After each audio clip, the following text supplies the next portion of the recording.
Assalamu alaikum dear viewers, you're welcome to my mentor YouTube channel. Right now I am in Horizon Hills of Malappuram district, Kerala. These are very beautiful hills. I have with me my friend Rohit sir, who is UPSC faculty teaching in Delhi from last 7-8 years. Enough experience of teaching IAS aspirants. He was on visit to Kerala, so I thought I will bring him for my student community. He will share some experience with UPSC aspirants as well as his journey here in Kerala. Let me introduce Rohit sir to you. Hi Rohit sir. Hi, how are you? Kaise? Fine sir, Alhamdulillah. Okay. Sir, how's your visit here? So I came for specially science and technology. Okay sir. But nowadays I'm enjoying with the nature. Great sir. You know, nature.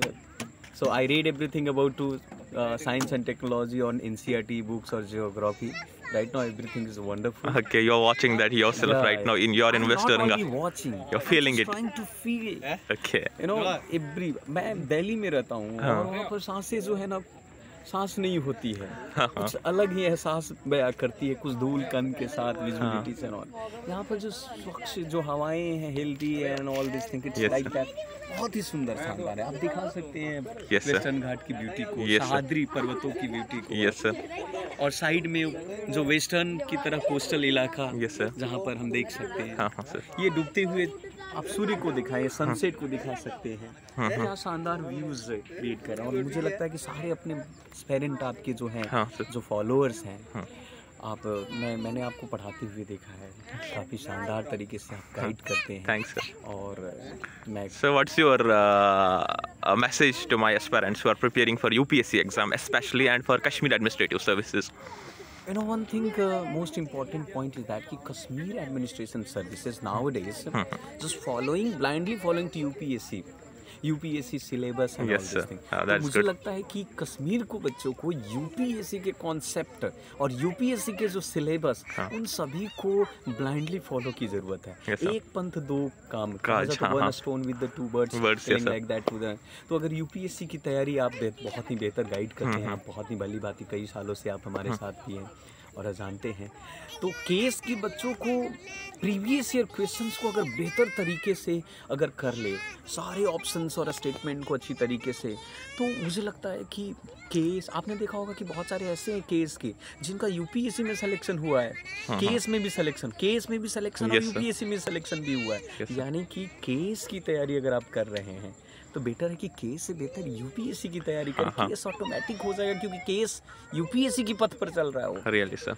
सो आप अपने viewers को, अपने parents को ये ज़रूर बताएं, हालांकि आप अनुभवी हैं, कई सालों से आपने इस चीज़ों को किया, तो बेहतर ही। Sir, one more question. Once upon a time, you had visited Chanakya IAS Academy, Srinagar. You had taught students there.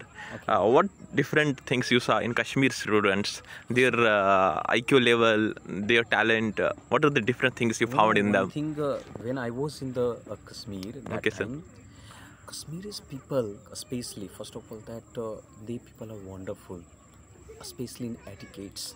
Okay, sir. And second thing is that बच्चे बहुत इंटेलेक्चुअल हैं, मैं जब क्लासरूम में था, different type of the questions people are asking. तो इस बात से लगता है कि डेडिकेशन है, उनमें कुछ करने की चाहत भी है। सवाल ये है कि एक प्रॉपर मेंटोरशिप और गाइडेंस अगर उनको मिलता है, कश्मीर के बच्चे कुछ में, आपने याद होगा 2003 में कि ऑल इंडिया रैंक 1 डॉक्टर है ना, तो उन्होंने ऑल इंडिया 1 रैंक लाया, तो कुछ तो बात है, डेडिकेशन है। अगेन आमिर अतर खान सर सेकंड आपका। तो दिन पर दिन कश्मीर के बच्चे सिविल सर्विसेज और एडमिनिस्ट्रेशन में बहुत ही शानदार रुचि ले रहे हैं। और मुझे लगता है कि ये सारे व्यूअरशिप को चाहिए और फॉलो करें प्रॉपर स्ट्रैटेजी को, रूल्स एंड रेगुलेशंस को, UPSC के साइकोलॉजी को फॉलो करें, और आपसे बेहतर गाइड और कौन कर सकता है। तो आप तो sir, you have seen Himalayas, you have seen Western Ghats, Eastern Ghats. Your view about the geographical diversity of our country as the UPSC aspirant as well as UPSC faculty? You know, आपने बहुत ही सही question पूछा diversity की बात। Diversity को हम लोगों ने पढ़ा था कि डाइवर्सिटी क्या होता है। डाइवर्सिटी आप लोगों एक चैप्टर है 7th क्लास में, आप अगर पढ़ेंगे इंडियन पॉलिटिकल साइंस में, diversity in unity in diversity. है ना। सो यूनिटी इन डाइवर्सिटी में जब हम जोग्राफिकल डाइवर्सिटी की बात करें, इंडिया को ना एक स्वर्ग कहा जाता है। क्यों कहा जाता है ना, इंडिया की जो बनावट स्ट्रक्चर है बहुत ही डिफरेंट है। कैसे डिफरेंट है मैं बताता हूँ। आप लोगों ने ज्योग्राफी में कॉन्टिनेंटल ड्रिफ्ट थ्योरी पढ़ा होगा। शुरुआती दौर में ऐसा कहा जाता था कि सिर्फ एक लैंड मास का टुकड़ा है, देयर इज ओनली वन, और लैंड का मास का टुकड़ा जो है आपको प्लेट टेक्टोनिक के कारण या कॉन्टिनेंटल ड्रिफ्ट के कारण ये they are divided in two part, and the one part north part is become to the Laurasia and other part is Gondwana. सबसे बड़ी ब्यूटी क्या है इस देश की कि कुछ पार्ट जहां पर अभी हम खड़े हैं, हम हैं लुरेशिया के, लेकिन अभी विजिट कर रहे हैं गोंडवाना। यानी भारत का कुछ हिस्सा गोंडवाना का है, कुछ हिस्सा हिमालयन रीजन लुरेशिया और गोंडवाना। ये बहुत कम देशों में देखने को मिला है, ना के बराबर देश में। आप एग्जाम्पल में कोई ऐसा देश नहीं है फिलहाल के तौर में कि जिसका कुछ हिस्सा वो आपका गोंडवाना में हो और कुछ हिस्सा लुरेशिया में हो। सब इंडिविजुअली हैं, सारे जितने भी माइनर प्लेट्स हैं। There are two type of the plates, major और माइनर प्लेट्स। लेकिन इंडिया बहुत ही है। अब देखो इंडिया इतनी सिक्योर है नेचुरल बाउंड्रीज से चारों तरफ। आप देखो 3 साइड से वाटर से घिरा हुआ है। The west Arabian Sea, you can see right now Arabian Sea में हमने कुछ दिन पहले भी कल में देखा था।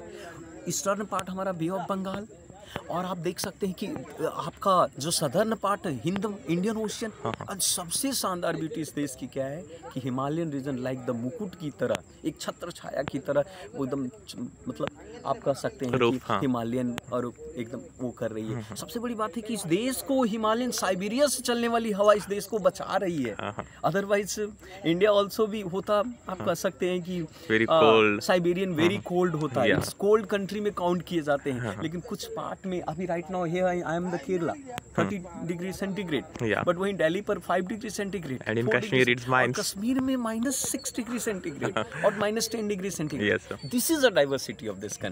Sir, another question from students' point of view, I would let them know from your side is they face different problems while selection of optional subject in UPSC examination. What's your view? How shall they select optional? Optional को select करने का सबसे most important अगर हम बात करें, optional subject बहकावे में कभी भी नहीं है। ऑप्शनल एक इमोशन है, इट्स नॉट प्रेडिक्शन कि may be in this year what is the trend of the optional. Optional क्या है? ऑप्शनल यूपीएससी ने देने का मकसद ये था कि आपको कुछ ऐसा तो सब्जेक्ट होगा जिसमें आपने महारत हासिल की होगी, जिस पर आपकी पकड़ बहुत ही शानदार होगा। Strongest point you can say, it means a 500 question, sorry 500 जो marks is your marks. You have to decide that what you can take from the which part of the subject you have. तो इसीलिए बच्चों को कहा जाता है कि आप जब भी ऑप्शनल किसी के बहकावे में मान लें किस सब्जेक्ट पर आपकी पकड़ बहुत ही शानदार है, उसके अनुसार आप एग्जाम्पल के तौर पर आप देख लें। आप जितने भी ऑप्शनल लेने वाले जो जैसे उदाहरण, कुछ बच्चे सोशलॉजी से टॉप कर रहे हैं, कुछ बच्चे एंथ्रोपोलॉजी, कुछ ने इलेक्ट्रिकल इंजीनियरिंग से किया है। मतलब इस बात से नहीं कहा जा सकता है कि ऑप्शनल का ट्रेंड होता है। ऑप्शनल का ट्रेंड क्रिएट किए जाते हैं पेरेंट के द्वारा, जिसका ऑप्शनल पर काफ़ी अच्छी पकड़ होती है। तो आप जब भी ऑप्शनल चूज करें, जिस सब्जेक्ट पर आपकी पकड़ बहुत ही बेहतर हो, उस सब्जेक्ट को एज ए ऑप्शनल चुनें। और बेहतर तो तब होगा जब आप अपने ग्रेजुएशन के सब्जेक्ट को एज ए ऑप्शनल के तौर पर आप चूज करते हैं, क्योंकि 4 साल या 3 साल आपने उसमें काफ़ी बेहतर तरीके से वक्त दिया, और फिर से 1 साल अगर बेहतर देते तो सोने पर सुहागा वाली जैसी स्थिति, और आपकी पकड़ और भी बेहतर हो जाती है और अच्छे मार्क्स गेन कर लेते हैं। तो ऑप्शनल कभी भी बहकावे में नहीं चूज करना चाहिए।